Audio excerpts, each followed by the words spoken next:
언제나 슬픔 속에 마음 아픈 사람들 그 누구의 사랑.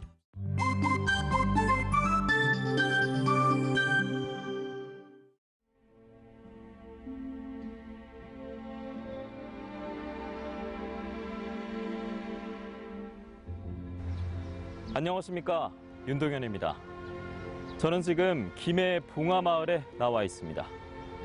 노무현 대통령의 고향이자 묘역이 있는 이곳에서는 곧 그의 10주기 추도식이 열릴 예정입니다. 10년이 지났어도 노무현 대통령을 여전히 그리워하는 많은 사람들이 참석할 텐데요.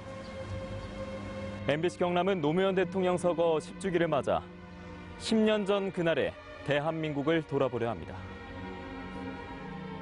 2009년 5월 23일 토요일 아침이었습니다.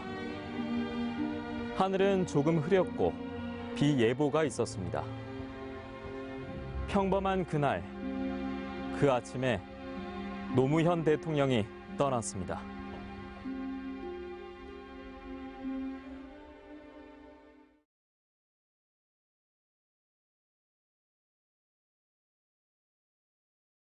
노무현 전 대통령의 생가가 자리한 김해시 진영읍 본산리를 찾았습니다. 5월 23일 토요일 오전에 전해진 날벼락 같은 비보. 소식을 듣고 달려온 추모 행렬이 마을 입구부터 줄을 이었습니다. 수많은 조문객으로 마을은 국도변 입구부터 통제된 상황입니다. 분향소가 설치되어 있는 봉화마을 회관까지 약 3km를 걸어가야 합니다. 오후 2시를 넘어서는 시각. 내내 구름이 가득했던 회색 하늘에선 갑자기 비가 쏟아지기 시작합니다. 하지만 발길 돌리는 이 없이 조문 행렬은 계속 이어집니다. 정말로 말로 못할 정도로 안타까움에 참 우리 서민들이 대변자로서 대통령까지 하시는데 안타까울 뿐입니다. 좋은 분들이 오니까 가깝게서 우시네. 그잖아요. 그러면 그렇게 보면 뭐하겠어요, 제 심정은. 봉화마을 회관 앞에 마련된 분향소. 분향소 앞은 이미 추모객들로 발 디딜 틈 없이 패곡합니다. 사람들은 조용히 한 줄 한 줄 고 노무현 대통령의 마지막 웃는 얼굴에 하얀 국화 한 송이를 바칩니다. 분향을 마치고 돌아서는 사람들은 안타까운 마음에 그리고 왠지 모를 미안한 마음에 참았던 울음을 쏟아냅니다.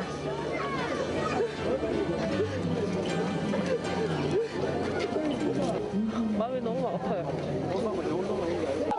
오후 5시가 조금 넘은 시각, 마을 입구에선 한바탕 소란이 벌어졌습니다. 조문온 한나라당 의원을 노사모 회원들이 막아섰기 때문입니다.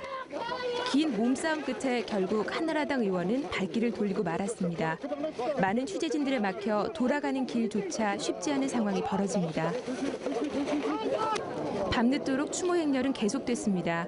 이제 봉화에서도 그 어디에서도 다시 보지 못할 얼굴을 기억하며 분향을 마친 사람들은 쉬이 자리를 뜨지 못했습니다. 어둠이 깊어지자 하나, 둘 촛불을 켜는 시민들도 눈에 띄었습니다. 정치인으로서, 대통령으로서, 시대의 양심으로서 잠들지 못했을 수많은 밤들을 애도하며 이제는 편안히 잠드시길 바라는 많은 이들의 마음이 이어집니다. 같이 슬픔을 애도하기 위해서 왔습니다. 이 많은 사람이 고이 잘 보내준다고 생각하기 때문에 아마 행복하게 좋은 날에 갈 거라 생각하고 있습니다.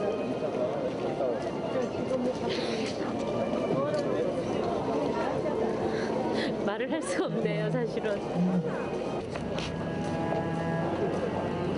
분향소로 이어지는 도로에는 어느덧 시민들이 놓은 촛불이 줄을 이었습니다. 언제나 시대의 양심이고자 했고 국민과 소통하기를 즐겼던 대통령 노무현. 왜? 라는 의문을 남긴 채 그는 역사 속에 잠들었습니다.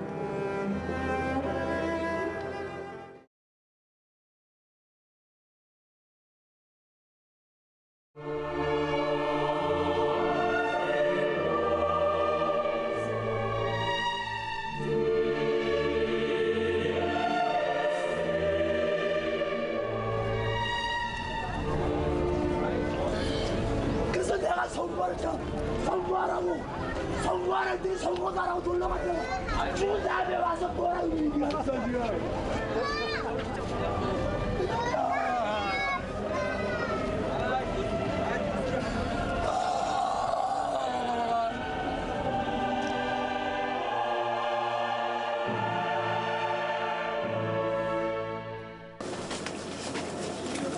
오전 노무현 전 대통령 서거 소식이 알려지면서 전국 곳곳에 분향소가 차려졌습니다. 노 전 대통령의 시신이 안치된 김해 봉화마을뿐 아니라 서울 덕수궁 대한문 앞, 조계사, 광주 문화의 전당을 비롯해 부산 서면, 전국 각지에서는 추모 인파가 끊이질 않고 있습니다.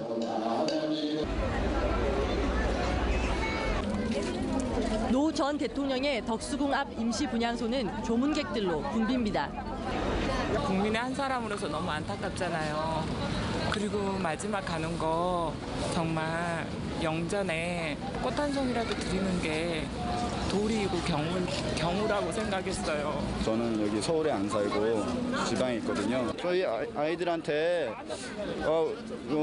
이렇게 대통령이 서거를 하셨는데 그래서 저는 지지하지 않고를 떠나서 꼭 이 자리에 와야 된다고 생각해서 왔습니다. 줄을 너무 많이 서서 지금 내일 일 때문에 또 가야 되니까 주문은 못하고 주변에서 묵념하고 그리고 내려가려고요. 이곳이 분향소 입구입니다. 쭉 지나가셔도 일로 가셔야 돼요. 이렇게 가세요. 여기는 경찰이 막아놔가지고요. 출구도 만만치 않습니다. 지금 뒤로 보이는 이 길이 분향소에서 나오는 길이신 말씀이십니까? 맞습니다. 이 길 딱 하나예요. 경찰차가 막아가지고 사람이 나올 수 있는 길이 이게 한 길뿐이 없어요. 지하에 한번 가보세요. 가보면 줄이 하여튼 1-2km 정도 지하에게도 여기도 보면 한 1-2km 이런 정도 있어요. 그러니 한 20만 명은 좀 넘다 이렇게 보여야 되겠죠. 20만 명이 넘는 사람들이 찾은 임시 분향소의 안내판. 박스 조각에 청테이프를 감아 만들었습니다.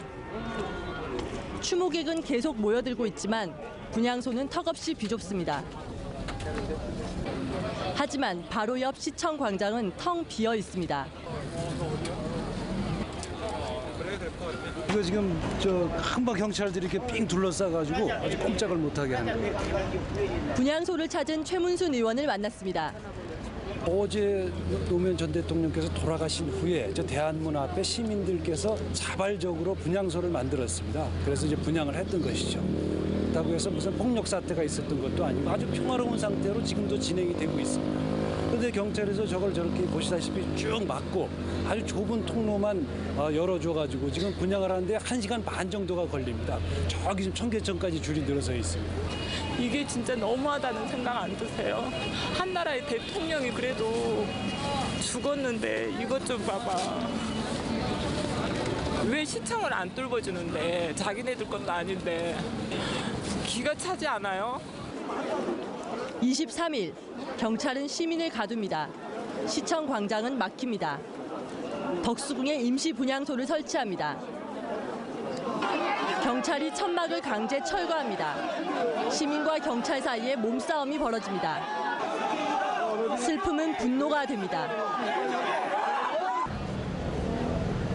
추모제는 집회 및 시위에 관한 법률의 신고 대상이 아닙니다.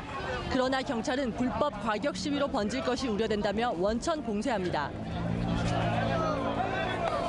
겁이 나서 그렇겠지. 민심에 대한 뭘 잘못하고 있다는 걸 인지를 아는가 봐. 아니 지금 추모를 하기 때문에 길을 다 막아버린 거야 지금 저게. 최단의 예우가 지라는 게 이거예요. 시민들의 분노는 점점 높아져 갑니다. 그러니까 이게 대한민국 경찰입니까 이게? 아저씨 이렇게 신속하게 쫓아오는 겁니까? 아저씨 아니 횡단보도 빼주라고 빨리. 역사를 망가뜨리는 나쁜 사람들. 집에서 예절도 안 배우냐? 아니 말고잖아. 언론에 대한 불만도 쏟아집니다. 왜 너희들 한번 책임이라도 진 적 있어? 언론은 말했으면 아니면 책임 안 지. 그게 없나요? 책임 못 질 것 같으면 보도를 하지 말던지. 방송이 국민을 적으로 돌리면 안 돼요. 이 정권이라는 건 자꾸 바뀌는 거야. 그렇지만 국민은 바뀌질 않아. 검찰이 의심을 가지고 있고 그 의심을 언론에 흘리고 언론이 이걸 받아쓰고 다시 그걸 또 검찰이 받아서 다시 수사에 들어가고 이런 식으로 서로 주고받고 하면서 마치 그것이 모두 사실인 양 규정을 지어 왔던 것입니다. 그래서 노무현 전 대통령은 범죄 사실이 확정되기도 전에 이미 범죄자가 돼버렸던 것이죠.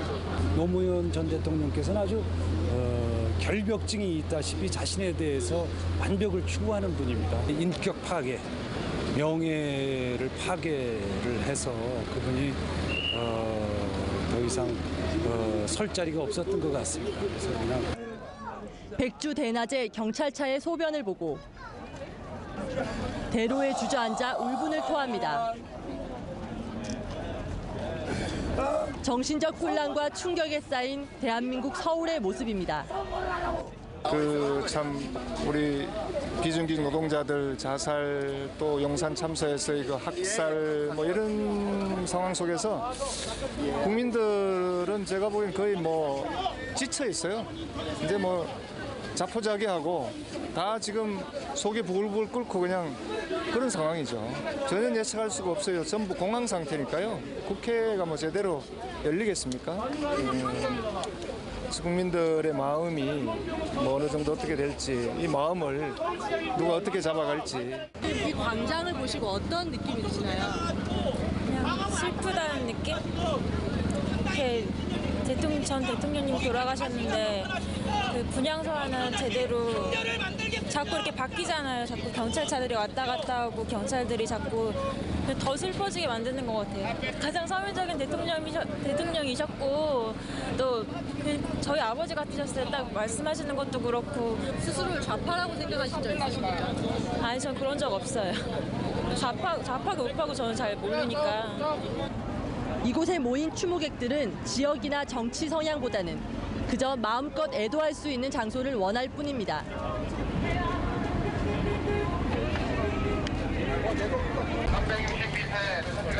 (2009년 5월) 대한민국은 광장을 닫았습니다. 광장을 사랑한 노무현 전 대통령. 그가 남기고 간 광장은 어떤 의미일까요?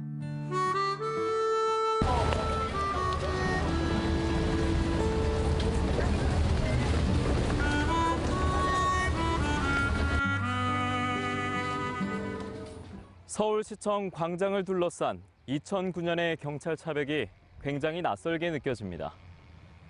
그만큼 지난 10년간 우리 사회가 변했다는 거겠죠. 막혔던 서울시청 광장은 장래의 마지막인 노제 때 비로소 열렸고 수많은 시민들로 노랗게 물들었습니다. 광장을 사랑한 대통령과의 마지막 인사를 나누는 자리로 이보다 적절한 곳은 없었을 겁니다. 시민이 주인이 되는 정치, 노무현 대통령이 이루고자 했던 목표였습니다. 그리고 그 목표를 위해 함께 울고 웃었던 사람들이 있습니다. 바로 노사모입니다. 2008년 6월 노무현을 사랑하는 사람들의 모임 노사모의 정기총회가 경남 양산에서 열렸습니다. 원래 한 6년 전부터 가족들과 같이 다녔거든요.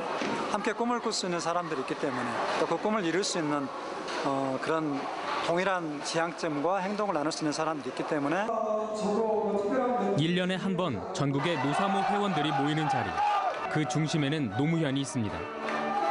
당시는 촛불 전국으로 예민한 시기. 노무현은 고민 끝에 이 자리에 참석했습니다. 노사모는 2000년 6월 6일 대전의 한 PC방에서 탄생했습니다. 그 시작은 2000년 4.13 총선 직후였습니다. 세 번째 부산에서 낙선한 노무현의 홈페이지에 1000건이 넘는 분노와 위로의 글이 올라오기 시작한 것입니다. 뻔한 정치판에 질려있던 사람들은 지역주의에 정면으로 도전한 한 젊은 정치인에게 매료되었고 시민 스스로 국내 최초의 정치인 팬클럽을 만들었습니다. 감사합니다. 대통령을 하다가 그만둔 사람은 불행할지도 모른다. 그렇게 생각하는 사람도 많았던 것 같습니다. 그런데 저는 지금요 참 기쁘거든요. 그리고 참 행복합니다. 와야 하나 말아야 하나 고심을 많이 했습니다. 가슴 속에 지금 매우 중요하다고 생각하는 자리를 포기하고 이곳에 왔습니다. 그러시죠? 근데 우리가 이루려고 하는 것은 역사의 진보이고 그 역사의 진보는 하루 이틀에 한두 개의 사건으로 완결되는 것이 아니기 때문에 좋은 정치인들은 뜻을 가지고 시작합니다. 말하자면 가치를 가지고 지향을 가지고 정치를 시작하는데 정치를 몇 년 하고 나면 그때부터 뜻과 자리가 충돌하는 것을 느끼면서 갈등하게 됩니다. 자리를 지키자면 뜻을 꺾어야겠고 뜻을 세우자면 자리를 포기해야 되는 그런 갈등 속에 그런 모순 속에서 갈등하게 되는 것이거든요. 훌륭하게 출발한 정치인이 자리와 뜻을 놓고 갈등하지 않아도 되는 그래서 양심껏 소신껏 정치를 좀 편안하게 할 수 있는 그런 시대가 오지 않겠습니까? 시민이 주권자이고 그 주권을 현실 속에서 행사할 수 있는 그래서 정치인들이 명실공히 주권자의 뜻을 받들면 그것이 그가 처음 세웠던 뜻과 항상 함께 갈 수 있는 그런 시대가 시민주권 시대라고 생각하거든요. 저는 여러분과 함께 그런 시민주권 시대를 열기 위한 시민으로서의 노력을 해갈 것입니다. 당신은 우리에게 희망입니다.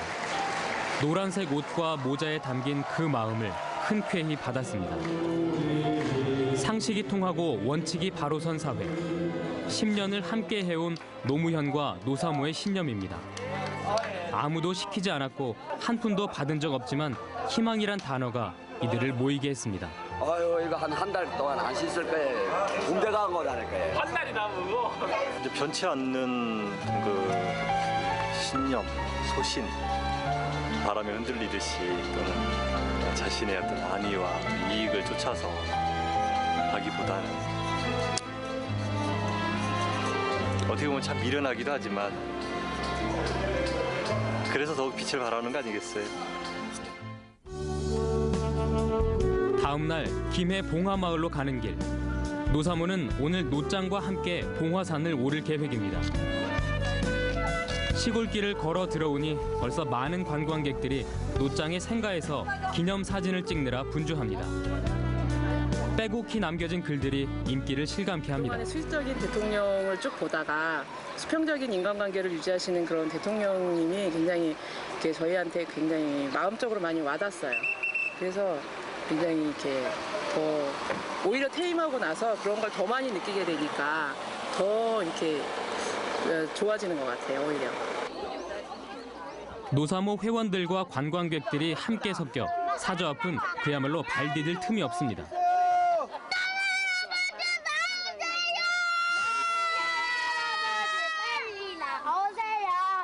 진짜 당대 없었던 그런 일들이 많았잖아요. 그러니까 지금은 어때 보여요? 지금은 그냥 지금이 더 편한 것 같아요. 이렇게 인기가 많을 줄 생각도 못했죠. 진짜 못한다고 그냥 난리가 아니었지. 근데 이명박 대통령도 지금 마찬가지거든. 그런 건데 지나봐야 알아. 그래. 노무현 전 대통령의 모습이 보이자 박수가 터져 나옵니다. 노사모 못지않은 열성 팬들의 환호. 노사모의 노짱은 어느새 모두의 노짱이 되었습니다. 말년에 그런 얘기를 했습니다.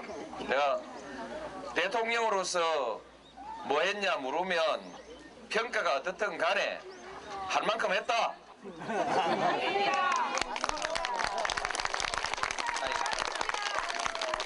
확실합니다. 아니, 제가 막 그냥 꼭 그랬다는 게 아니고 하도 못했다고 하니까 결코 내가 실패한 대통령이라고 인정하지 않겠다. 그러나 나는 좌절한 정치인이다. 그렇게 얘기를 했습니다. 전 가슴 아파요. 대통령은 또 뽑고 또 뽑고 또 뽑으면 되지만 우리가 이루려고 했던 그 정치적 목표는 또 하고 할 수 없는 일이거든요. 반드시 해야 되는 일이죠.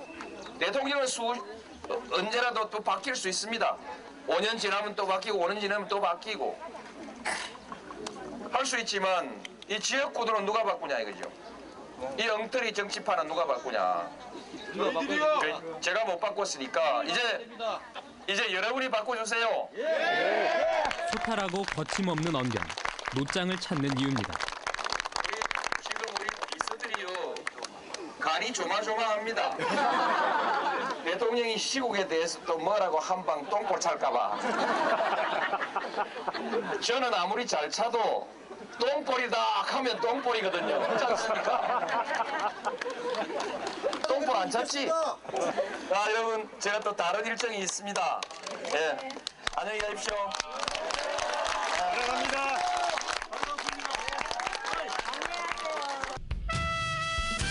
썩은 정치를 바꿉시다. 서민이 잘 사는 세상을 만듭시다.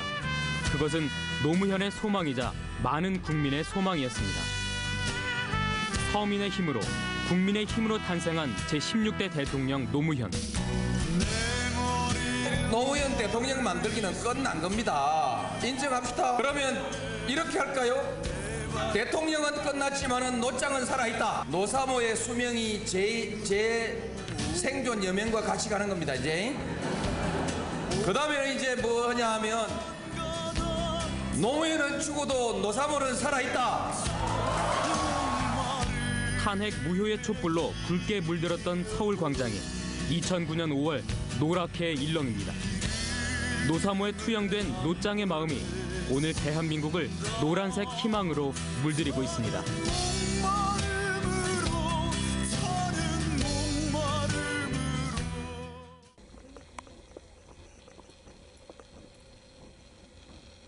노무현은 죽어도 노사모는 죽지 않는다. 이 말은 노무현이라는 개인에 대한 지지를 넘어 지역 감정과 금권에 휘둘리지 않는 튼튼한 시민 주권 정치를 만들어달라는 의미일 겁니다. 노무현 대통령에게도 공과 과가 함께 있습니다. 그로 인해 환호했던 순간이 있었는가 하면 그로 인해 절망했던 순간도 있었습니다. 그럼에도 그 시절 노무현이었기에 가능했던 것이 분명히 있습니다. 대한민국 역사에서 존재와 부재 모두 큰 의미를 갖는 인간 노무현에 대해 알아보겠습니다. 당신에게 노무현 전 대통령은 무엇입니까? 서민 대통령도 바보 노무현도 비주류 정치인도 아닌 친구 노무현으로 기억하는 부산상고 53회 동기들을 분향소 지하식당에서 만났습니다. 촌놈이죠. 끝까지 세련되지 못하고 말 그대로 촌놈 출세했네. 대통령까지 하고 큰 출세를 했다 아닙니까? 얼굴이 새카맣고 보면 정말 누구 같아 촌놈처럼. 서울시 종로구 세종로 1번지. 촌놈 한 명 있었다. 대한민국 상위 1% 무리 틈에 끼어 기죽을 만도 하건만 개혁이니 서민이니 지역이니 제 말이 옳다 빡빡 우겨대고 이쯤 가면 막 하자는 거죠? 품격 없다 경박하다 하루가 멀다 하고 얻어맞아도 부끄러운 줄 알아야지. 크고 작은 건 대봐야 한다며 탁 깨놓고 말하길 즐겼던 정말 이런 식으로 토론하시렵니까? 이 시대 최고 촌놈 노무현 전 대통령을 말한다.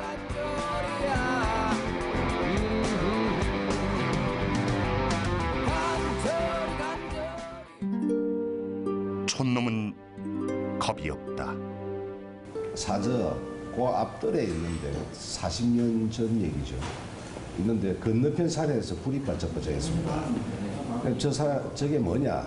이제 밤에 저기 도깨비 불이다. 그럼 도깨비 잡으러 가자. 한 300m 좀 되는데 그 깜깜한 산 속에 뛰어들어가가지고 공동묘지 뒤에서 담배를 물고 뻐끔뻐끔 피우니까 사람들이 놀래가지고 도망을 간 기억도 있습니다. 겁없던 고등학생 노무현. 88년 첫 금배지를 달고서도 겁없긴 마찬가지였다.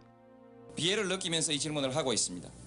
많은 노동자들의 피눈물을 옆에서 지켜보면서 7월 25일까지만 해도 8천만 원을 주니 못 주니 싸우다가 며칠 지나니까 이 1천만 원도 올라갔는데 아마 다부지게 누가 달라들었던 모양입니다. 돈 10억. 5년 동안에 말입니다. 34억 5천만 원.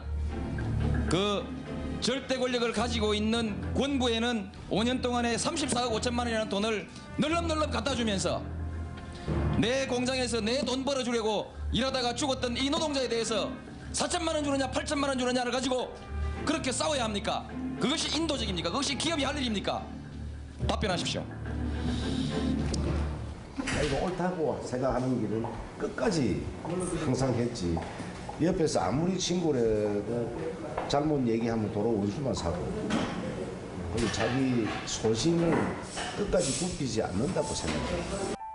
2001년 해양수산부 장관 시절 밑보이면 정치 생명이 끝날 수 있었던 보수 언론에게도 겁이 없었다. 언론 자유는 언론 사주의 특권과는 구분돼야 된다.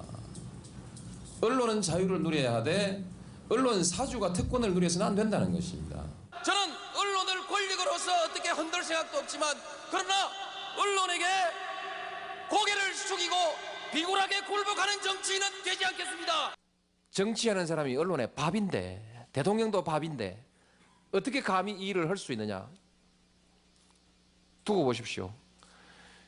다음 정권 넘어가면 기자실이 되살아날 것 같아서 제가 확실하게 데모질을 해버리고 넘겨주려고 합니다. 지금 뭐 원래부터 뭐 애골수인데 뭐 이를 샀죠.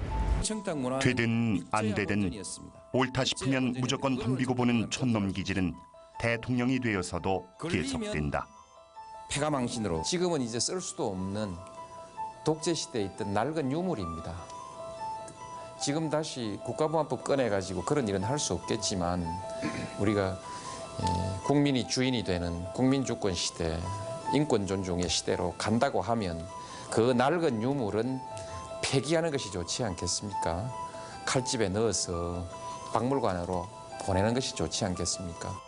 미국한테 매달려가지고 바지가랑이 매달려가지고 미국 엉덩이 뒤에서 숨어가지고 형님 백만 믿겠다. 이게 자주국가의 국민들의 안보의식일 수가 있겠습니까? 우리나라 안보 그렇게 북치고 장구치고 요란 떨지 않아도 충분히 한국의 안전을 지켜낼 만한 국력이 있고 군사력이 있습니다. 그래서 작동권 회수하면 안 된다고 줄줄이 모여가가지고 성명 내고 자기들의 직무유기 아닙니까?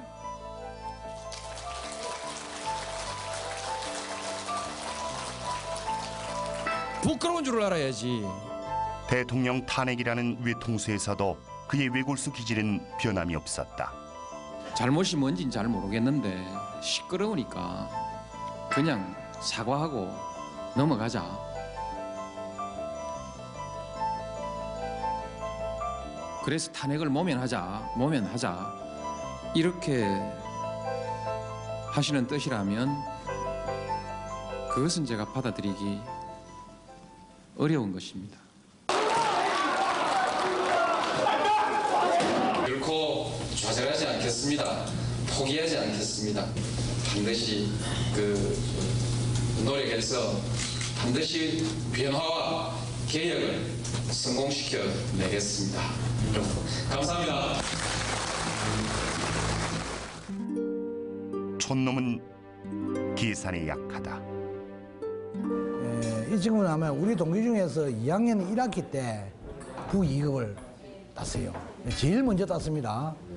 그런 부분을 보면 아주 그 시골에서 국위 부자도 모르는 사람이 와가지고 부산 상고 시절 동기들 중에 계산이 빨라 제일 먼저 부기 2급을 땄던 노 전 대통령. 하지만 현실에선 계산에 약했다.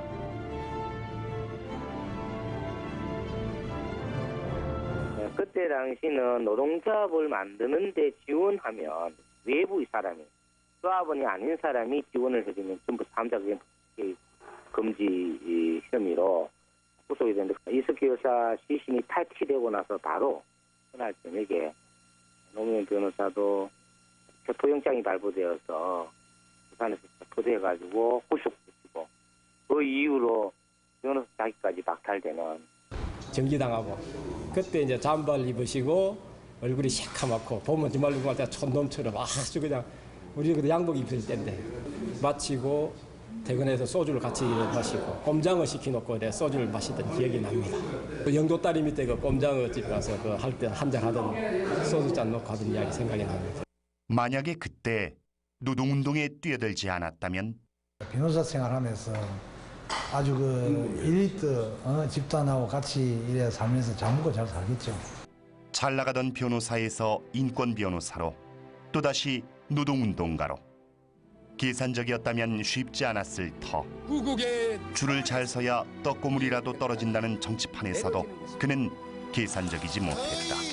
거의 만장일치에 가까운 박수로서 통과된 것을 선포합니다. 이의가 있으면 반대 토론을 자기가 김영삼이 바람에 국회의원이 됐는데 그때 만나있어. 그래 니는 그리 가면 장관이라도 할 텐데 왜 그리 안 가나. 내가 그 말을 한 일이 있어. 그러니까 나는 그리 갈 수가 없다. 내가 지금 당장 편하려고 하면 따라갔으면 장관이라도 하고 좀 편해할 낀데 그걸 안 가고 지는 큰 거를 보고 지 이제 뭐 야망이 있었겠죠. 그니 한 길로 제가 참 간 거기. 서울 종로구에 출마했다면 당선이 유력시 됐다. 하지만 그는 결국 부산행을 택하게 된다. 지역주의로 나뉘어진 현실 정치판에서 상식적으로 이해하기 힘든 계산법이었다. 영남 호남만의 지도자가 아니라 전국적 지지를 받는 전국적 지도자가 돼서 동서를 하나로 묶어내고 나라를 하나로 통합시키는 화합과 통합의 지도자가 되려고 합니다. 그래서 바보죠. 계산 같은 이런 걸 가지고 살아가는 친구는 아니고 자기가 뭐 하나 자기가 생각 옳다고 생각하면 그 뒤에 딴 거 생각 계산을 별로 안 해요. 항상 원칙주의 그게 굉장히 강했던 거죠. 촌놈은 꾸밈이 없다. 대목밖에 없었고요. 옷에 대한 관심도 없고 촌놈이죠. 꾸미지 않은 건 옷만이 아니다. 걸러내지 않은 직설적인 화법은 임기 내내 그의 발목을 잡았다. 세계 어느 나라에도 이런 일이 없습니다. 하물며 인사권 넘기라고 하니 전 대통령으로서 화가 많이 납니다. 부산 동부지청장에게 청탁 전화를 하신 적이 있습니다. 이쯤 가면 막 하자는 거죠? 이쯤 되면 막 하자는 겁니까? 이게 그게 평소에 어릴 때부터 항상 하던 얘기입니다. 그런 헛방이라든지 이런 이야기. 정말 이런 식으로 토론을 하시렵니까? 격식 없고 솔직한 대통령의 화법은 때론 국민들을 불안하게 만들기도 했다. 대우나 민자 투자하겠습니까? 혹시 한국의 지도자가 다시 무슨 독재자의 딸이니 뭐니 이렇게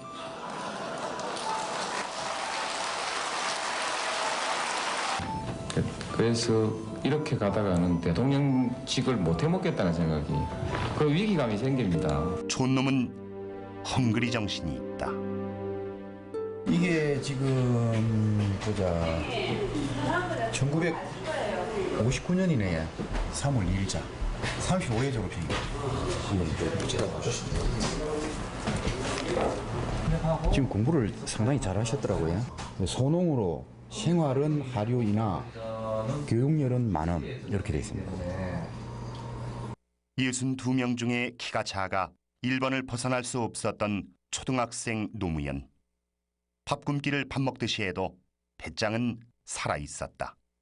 어린이 회장을 6학년 때 나왔을 때 그 당시에 정배양 소견 발표를 했다고.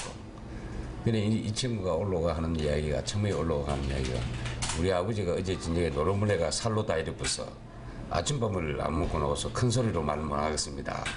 이래칸 애라요. 그 기억이 내가 나지.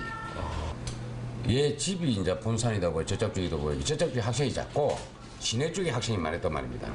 근데 시내 쪽에 이 학생이 그 당시에 그 박스코인이라고 그 친구가 둘이가 그 입학을 했는데 이님이 이제 박스코이니까 석은콩이라고 하고 노무현이는 참 작았거든. 자가 만날 돌콩 별명이 돌콩이라 그 당시에. 그래서 석은콩 묵줌하고 돌콩 묵작하고 우리 이르사거든 어릴 때. 주류였던 읍내 썩콩을 물리치고 학생회장 선거에서 당선된 비주류 돌콩 노무현. 40년 뒤 민주당 대선 후보 경선에서도 일을 낸다. 제 장인은 좌익 활동을 하다 돌아가셨습니다. 이런 아내는 제가 버려야 합니까? 그렇게 하면 대통령 자격이 있고 이 아내를 그대로 사랑하면 대통령 자격이 없다는 것입니까? 여러분, 이 자리에서 여러분들께서 심판해 주십시오.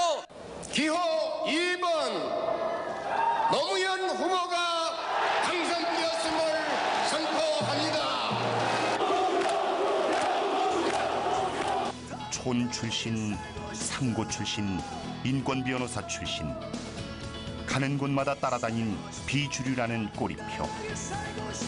헝그리 정신이 없었다면 주류들 틈에서 살아남기 힘들었을지도 모른다.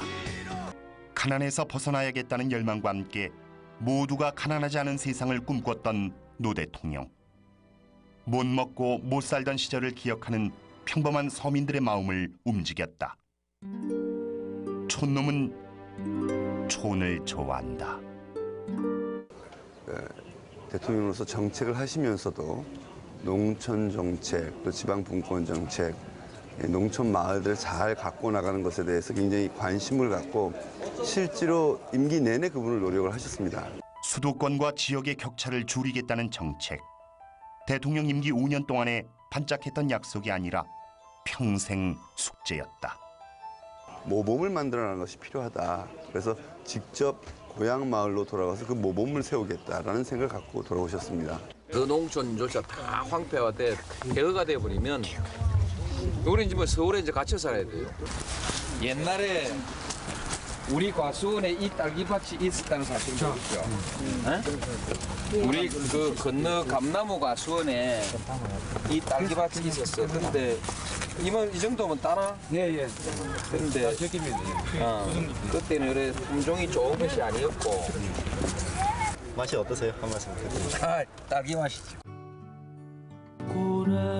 서울시 종로구 세종로 1번지. 촌놈 한 명 있었다. 촌놈은 촌스러운 게 가장 큰 무기였다.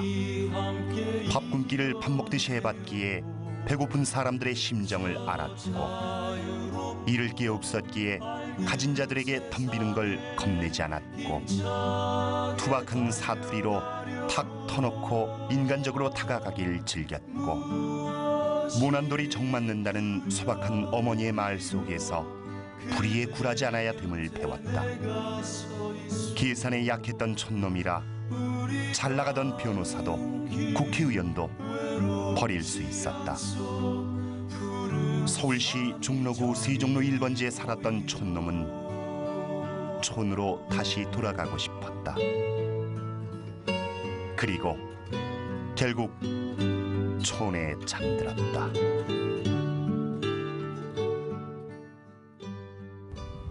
귀향 후 노무현 대통령은 한 사람의 시민으로서 역할하고자 했습니다.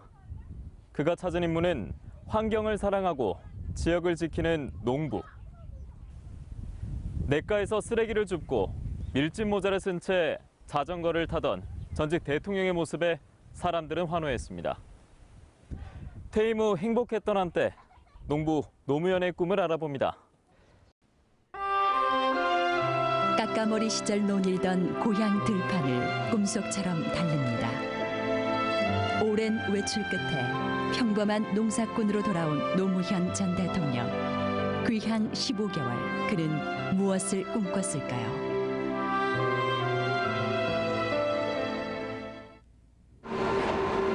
(2008년 2월 25일) 그리움을 담은 열차 한 대가 밀양에 도착합니다.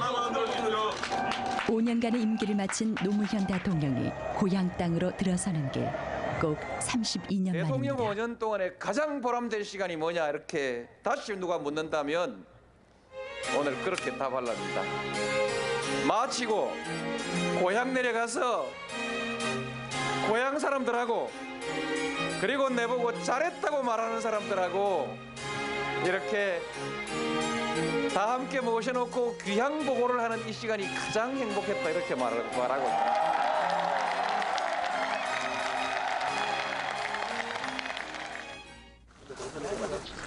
열흘 후 첫 번째 공식 나들이로 봉하마을이 설렙니다. 오늘 취재를 많이 왔네. 나선 곳은 김해 화포천. 내 고향 청소부터 시작하기로 했습니다. 요 요까지가 제일 심하고 저 아래는 조금 나아요. 내 생각엔 요즘 이쪽에 손님들이 원체 많이 오니까 여기도 한번 치워버리자 그런 거 아니겠어요? 박부천하고 봉화산하고 다 한번 잘 가꾸어 보고 싶어요. 오늘은 퇴임 100일째. 퇴임 100일인데 할 짓 아닙니다. 벌써 봉하마을을 다녀간 이들이 100만 명을 넘었습니다. 이게 우선 그 부담을 많이 가지고 있던 사람은 쉬고 싶죠. 그리고 경험을 많이 했기 때문에 그 경험을 정리하는 데는 생각이 필요합니다. 그래서 이제 사색 제가 보상합니다. 그죠? 안 걸리게 사색도 좀 하고 싶고 그렇게 생각했습니다. 들어와서 휴식하고 사색하고 경험과 생각을 정리해서 그걸로 한번 정리해보고 싶었죠. 근데 게을러서 하겠는가 그게 제일 걱정이었는데 와서 보니까 손님들이 많이 오셔가지고요. 오늘은 모르겠습니다. 하여튼 평일은 3, 4천, 휴일은 10,000명. 어떤 날은 최고로 많이 온 날은 2만 명. 제가 여기 인사하러 나오는 거 제일 많이 나온 날은 11번. 2008년 6월 특별한 손님을 맞았습니다. 친환경 벼농사를 도와줄 오리들을 방사하는 날.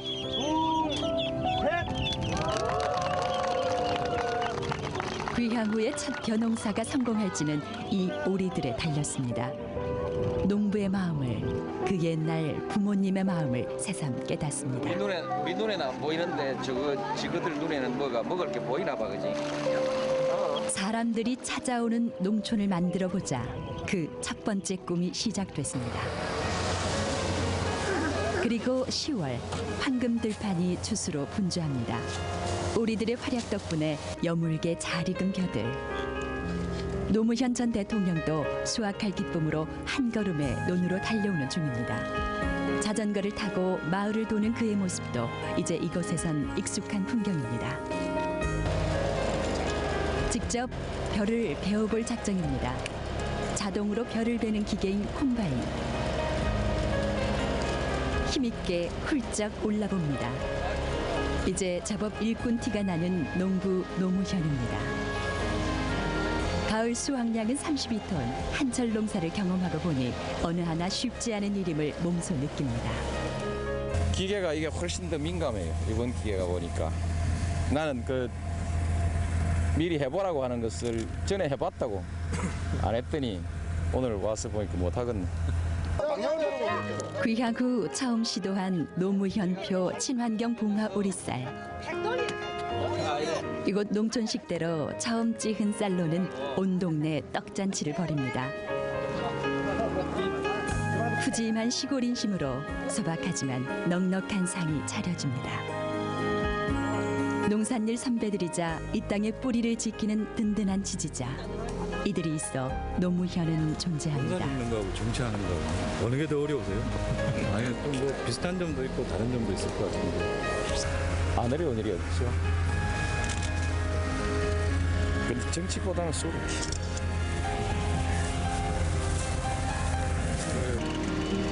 좁게는 나의 고향, 넓게는 모든 농촌에 주말이면 손자 손녀가 놀러 올 수 있는 사람 사는 세상이 되었으면 좋겠습니다. 이것이 농부 노무현의 작은 소망입니다. 이것이 고향에 돌아온 서민 대통령 노무현의 작은 바람입니다.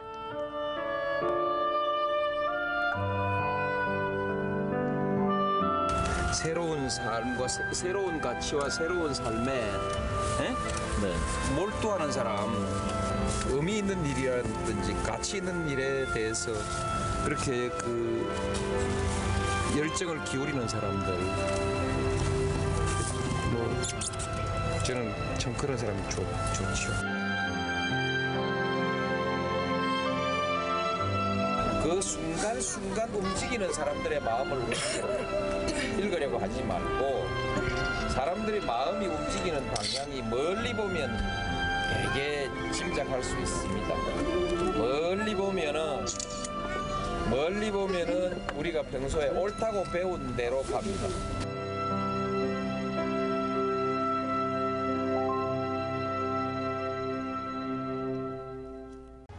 그날로부터 10년이 지났습니다. 오늘도 대한민국에선 많은 일이 일어나고 가끔 주저앉고 싶을 때도 있죠. 이럴 때 그의 말을 기억합니다. 강물은 바다를 포기하지 않는다. 가정에서, 학교에서, 또 노동 현장에서 우리가 변하자 세상이 변하고 있습니다.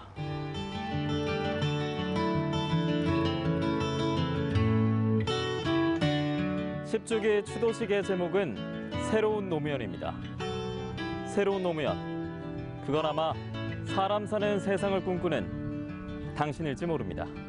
언제나 슬픔 속에 마음 아픈 사람들, 그 누구의 사랑 없이 사는 사람들, 그늘 속에 가려진 빛 없이 어두운 마음, 사랑을 바라는 외롭고 쓸쓸한 마음, 어느 누가 그들의 아픈 마음 알아줄까, 어느 누가 그들의 슬픔을 느끼나.